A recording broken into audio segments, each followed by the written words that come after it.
Welcome to Chapter 1 of Mechanical Engineering Design 1. This chapter introduces how engineers transform an idea into a real and functional product. Design is the heart of engineering, a process that combines creativity, scientific principles, and analysis to solve real-world problems. In this chapter, we will explore what design means, the stages of the design process, and how proper planning and teamwork contribute to successful projects. Everything you learn here will become the foundation for the next course, Mechanical Engineering Design 2. These are the main topics we'll cover in this chapter. We'll begin with an introduction to mechanical engineering design, what it is, its role, its characteristics, and the different types of design. Next, we'll look at the engineering design process itself, the stages, the importance of iteration and feedback, and the key considerations when making design decisions. Finally, we'll discuss planning for design activities, including how to form a design team, use structured problem-solving tools, and schedule and monitor project progress. By the end of this chapter, you should have a complete picture of how design projects begin, develop, and move toward completion. At the end of this chapter, you should be able to explain what engineering design means and describe its role in mechanical engineering. You should be able to outline each stage of the design process and understand that design is iterative, meaning we often repeat steps to refine and improve solutions. You'll also learn how to plan design work effectively, identify what makes a good design, and appreciate the importance of ethics and professionalism in design practice. These outcomes are linked to the course learning objectives for MET531, ensuring that you gain both technical and professional skills required for engineering design work. Engineering design is a systematic and repeatable process that turns needs into functional products or systems. It combines scientific principles, engineering knowledge, and creativity to achieve clear objectives. The designer begins by identifying a need, defining what the product must do, and then generating several possible solutions. From those options, the best concept is selected based on performance, safety, cost, and other factors. It's important to understand that design is not the same as analysis. Design is about creation, bringing something new into existence. Analysis, on the other hand, is about checking whether a design will work as expected. In simple terms, design answers the question what should we build, while analysis answers will it work. In engineering practice, design is the central function that connects everything else we do. It links analysis, manufacturing, testing, and project management into a single coordinated process. Good design transforms ideas into something that can actually be produced, used, and maintained. It also determines most of the product's performance and cost. In fact, the majority of a product's total cost and quality is decided during the design stage, long before manufacturing begins. For example, material selection, geometry, and manufacturing methods are all decided during design. When these decisions are made correctly, the result is a product that performs well, lasts long, and is economically viable. That is why design is often called the heart of engineering. A good engineering design is not just about having an idea that works. It must have certain key characteristics. First, it must be functional, it should perform the intended task efficiently and consistently. Second, it must be safe. Safety is built into the design through proper material selection, adequate strength, and appropriate safety factors. Third, the design must be reliable, meaning it operates without failure throughout its expected lifetime. Next is manufacturability. A design is only valuable if it can actually be produced using available processes and tools. Sustainability is becoming equally important. We must minimize waste, reduce energy consumption, and consider environmental impact. Economy means balancing performance with cost, not just choosing the cheapest option. Finally, compliance ensures the design meets relevant codes, standards, and regulations. When all these elements are present, the result is a design that is safe, practical, and successful. Engineering design is essentially a form of structured problem solving. Every project begins with a need or a problem that must be solved. The first task is to define that problem clearly and list all objectives and constraints. Constraints can include available materials, time limits, budget, and performance requirements. Once the problem is defined, engineers generate several possible solutions and evaluate them systematically. Creative thinking is used to develop concepts, and analytical reasoning is used to test them through calculation or simulation. The design is then refined until it meets all the objectives. The goal is not to find a perfect solution. In engineering there is rarely only one. Instead, the goal is to find the best compromise between performance, safety, cost, and reliability within the given constraints. There are four main types of engineering design. Original design is creating something completely new, developing a new principle or system, such as a jet turbine or magnetic bearing.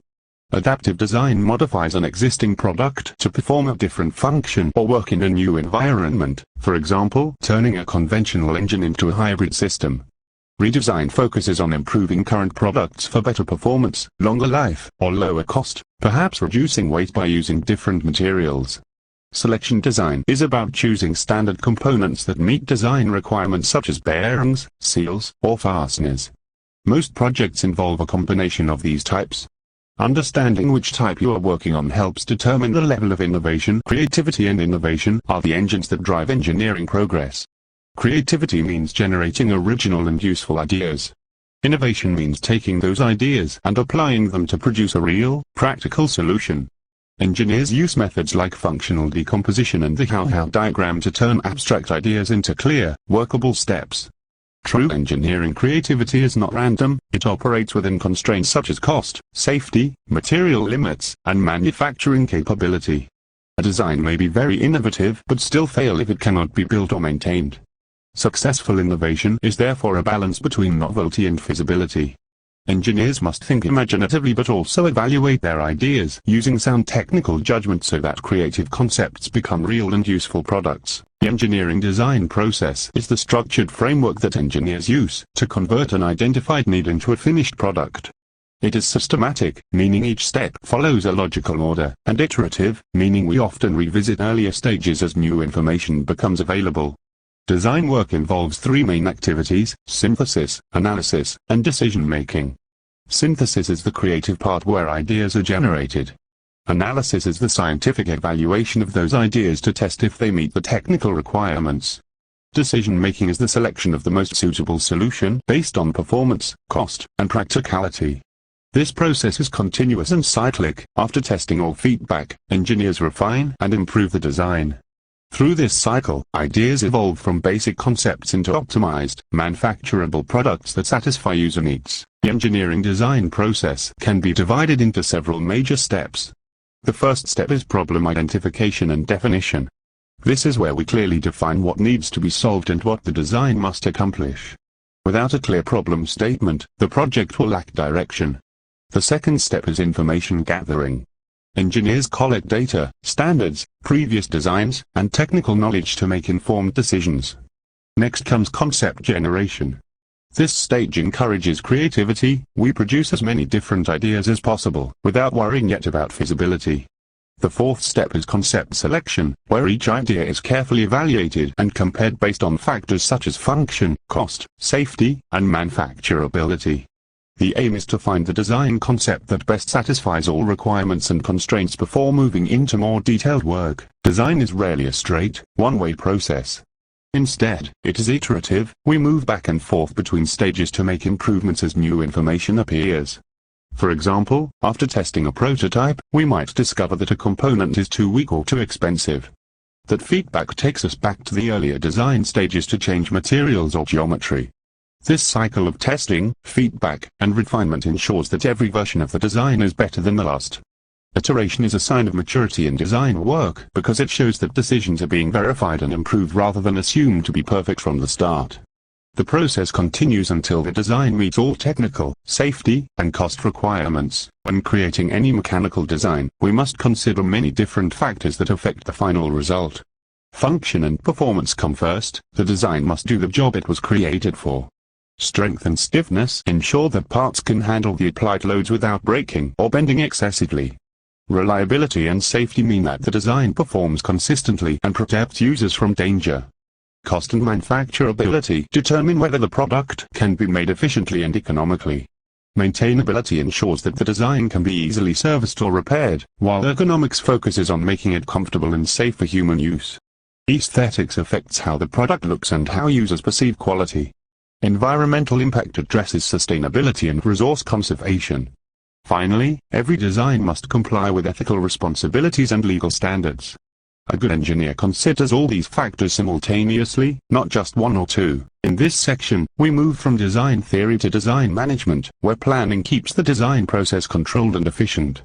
It involves three key elements: forming the team, using problem-solving tools, and planning and scheduling. Forming the team requires setting clear objectives, identifying the necessary expertise, and assigning specific roles. Effective communication ensures smooth coordination. Problem-solving tools help teams make objective decisions and find logical solutions. Common tools include the why-why diagram, interrelationship diagram, how-how diagram, and force field analysis. Lastly, planning and scheduling organize tasks within a timeline. Using tools like the work breakdown structure and Gantt chart helps visualize progress and allocate resources effectively. Together, teamwork, tools, and scheduling transform ideas into structured, achievable projects. Team structures functional team. Members are grouped by specialization, for instance, mechanical, electrical. This offers technical depth but can limit cross-discipline communication. Project team. Experts from different fields work together on a single design from start to finish. This promotes collaboration and faster decision-making. Matrix team. A blend where members maintain their functional department but also work on specific projects. This provides both flexibility and technical consistency. Key roles: each team member has a clear responsibility. The team leader coordinates and monitors progress. The design engineer develops ideas and prepares documentation. The analyst checks for strength, performance, or reliability. The drafter converts concepts into detailed drawings. The manufacturing liaison ensures the design can be built safely and economically. A strong structure and clear roles make complex design projects manageable. In engineering design, teamwork is vital, because most real projects are too complex for one person alone. The main advantage is collaboration. Engineers from different fields share ideas, question assumptions, and inspire creativity. Many innovative solutions emerge from such discussions. Another benefit is diverse expertise. Team members with backgrounds in mechanics, materials, electronics, manufacturing, and management ensure every technical and practical aspect is addressed early. Effective team formation starts by identifying project needs and choosing members with the right mix of skills and experience. Clear communication, respect, and shared goals keep the team cohesive. Strong leadership, cooperation, and trust are essential for productive teamwork that solves complex problems efficiently and creatively. Every team member has an important role. The team leader manages schedules and ensures smooth progress.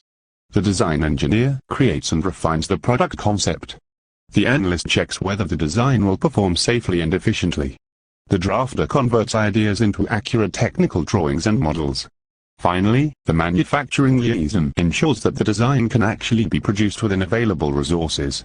A successful team depends on clear roles, good communication, and mutual respect among all members. The team leader plays a critical role in making sure a design project stays on course. The leader's first responsibility is coordination, ensuring that every team member understands the objectives, tasks, and deadlines. They act as the main link between the team and external parties such as supervisors, clients, or suppliers. The leader also monitors schedules and budgets, keeping the project on time and within cost. Another key duty is quality control, verifying that the design outputs meet technical and safety standards. In addition, the leader manages risk by identifying potential issues early and guiding corrective action. Finally, a good team leader motivates the group, encourages collaboration, and resolves conflicts quickly. Strong leadership creates a positive working environment where everyone contributes effectively toward a common design goal. There are several practical rules of thumb when forming an effective design team.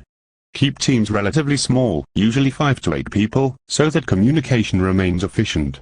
Include both experienced and younger members. Experience provides technical depth, while new members bring energy and fresh perspectives. Assign clear roles at the start so that every member knows what is expected. Open communication is vital. Everyone should feel comfortable sharing ideas or raising concerns. Workloads should be balanced so that no single person becomes a bottleneck. Finally, decisions should be shared whenever possible. Collective decisions produce stronger commitment from the whole team. Following these simple guidelines helps create a focused and cooperative environment that leads to better design outcomes. This table summarizes the main problem-solving tools used throughout the engineering design process. It shows that problem solving can be divided into three key stages: problem definition, cause finding, and solution finding with implementation. In the problem definition stage, tools like brainstorming, the affinity diagram, and the Pareto chart are used.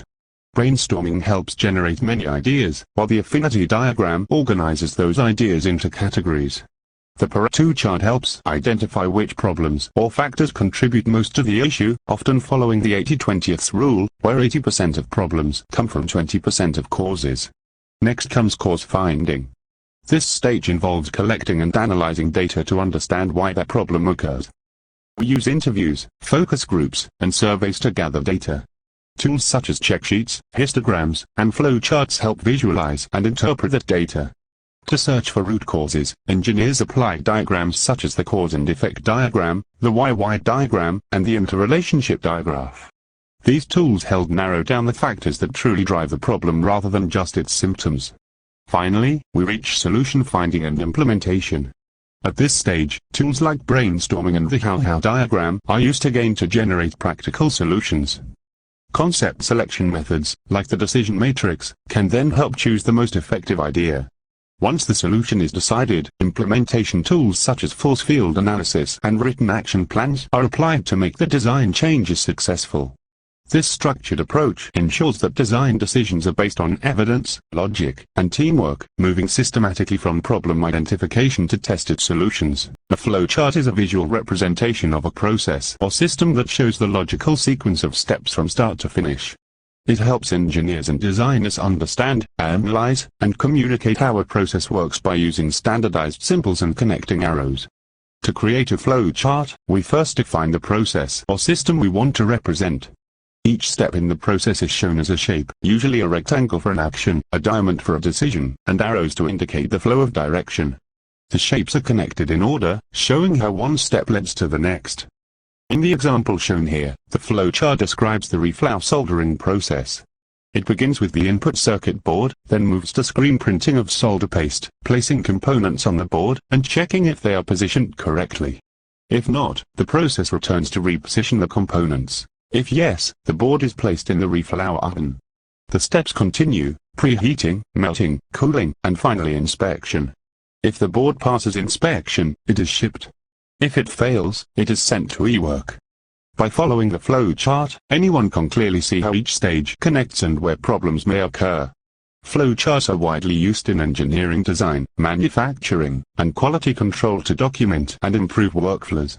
They are especially useful for identifying redundant steps, simplifying processes, and improving communication among team members. The cause and effect diagram, also known as the fishbone diagram or Ishikawa diagram, is one of the most powerful tools for identifying the possible causes of a problem. It helps engineers organize and visualize all potential factors contributing to an issue, so that we can determine which ones are most critical to fix. To create a cause and effect diagram, we begin by writing the problem statement at the right side of the diagram. This is the head of the fish. Next, we draw a long horizontal line, which forms the spine. From this spine, we draw diagonal lines that look like the bones of a fish. Each main bone represents a major category of potential causes, typically methods, materials, machines, manpower, measurement, and environment. Under each main category, we add sub-causes that might lead to the main issue. In the example shown here, the problem is bad solder joint. The possible causes include poor cleaning, wrong pad design, improper solder paste, or uneven heating. Each of these categories is analyzed in detail to trace the real root cause. The strength of this tool is that it encourages team brainstorming and logical thinking. Instead of jumping to conclusions, engineers use the diagram to systematically consider every possible factor. Once all the causes are listed, the team can evaluate which ones have the greatest impact and focus efforts on eliminating them. In summary, the cause and effect diagram provides a clear and structured way to analyze complex problems and supports effective decision-making in design and manufacturing. The why diagram is a simple but powerful method used to find the root cause of a problem by asking the question why repeatedly. It helps engineers and managers move beyond the surface symptoms of a problem to uncover the underlying factors that truly need to be fixed. To create a why diagram, we start with a clear problem statement, for example, lack of understanding about research among students. We then ask, why does this happen?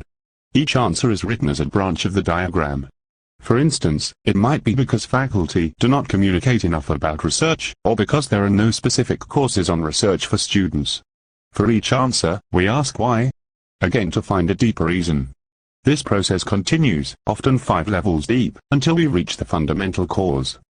In the example shown, the analysis might reveal that the real issues are an overloaded curriculum, lack of institutional support, or limited incentives for faculty.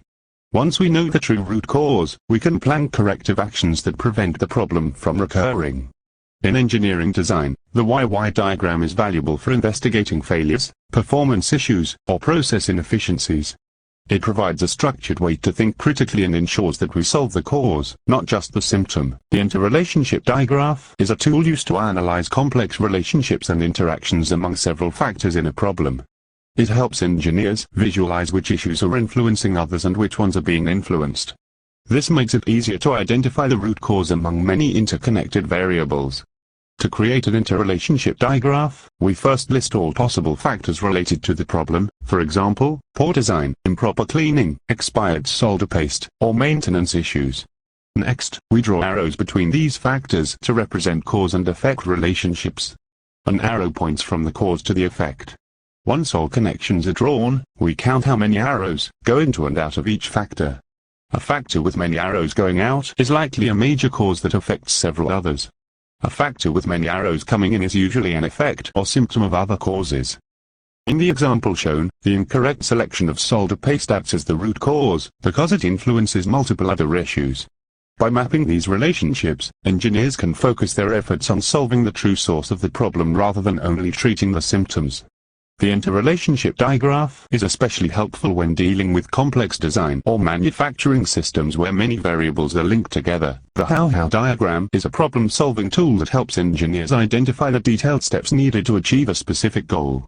While the why diagram focuses on finding causes, the how diagram focuses on finding solutions.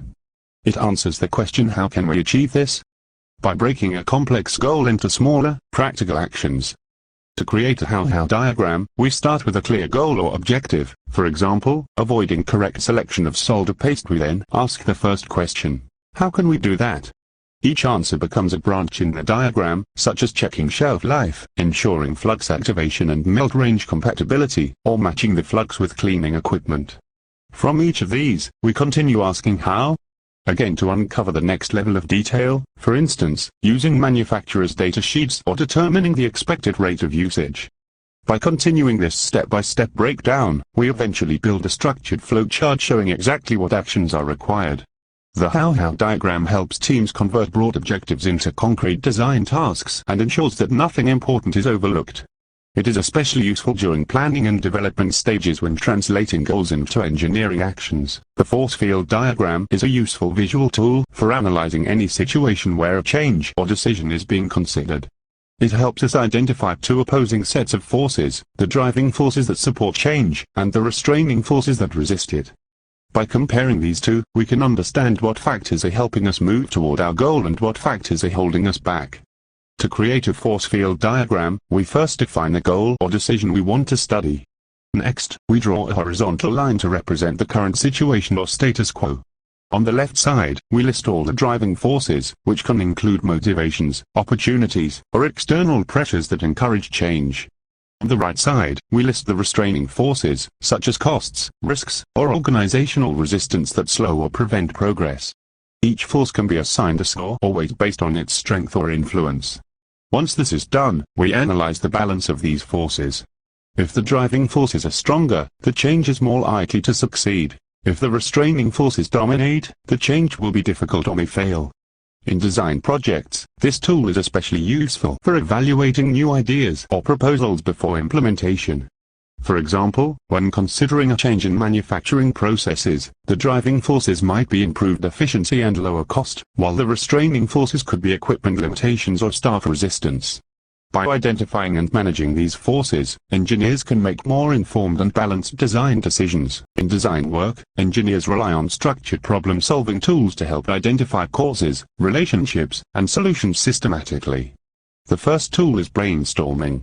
It's a group activity used to generate as many ideas as possible without criticism or judgment.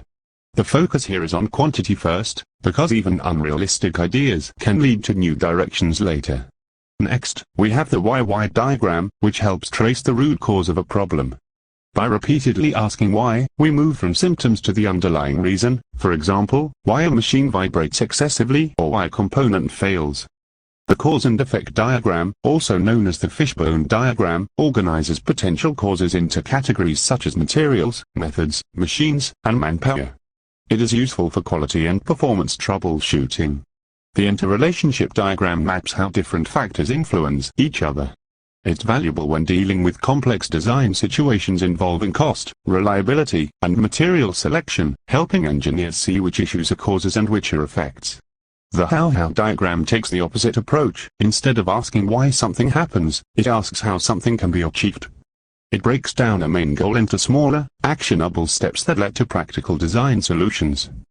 A flowchart is another common tool that shows the logical or process sequence of operations. It provides a visual overview of the entire design workflow, from concept generation to manufacturing or testing. Finally, the force field diagram helps evaluate feasibility by identifying the driving forces that support a change and the restraining forces that resist it. Understanding these forces allows designers to strengthen positive influences and minimize obstacles. By using these tools together, engineers can approach problems more logically, make better decisions, and document their reasoning clearly throughout the design process. Once the team is formed, the next step is to plan and schedule the work. Planning begins with a clear definition of objectives and deliverables. The team then develops a work breakdown structure, or WBS, which divides the project into smaller, manageable parts. Each task is sequenced according to its dependencies, what must happen before something else can start. Resources such as manpower, software, and materials are then assigned to each task. Cost and risk are estimated at this stage so that potential problems can be anticipated. The final schedule shows all tasks arranged along a timeline, allowing the team to track progress and identify any delays.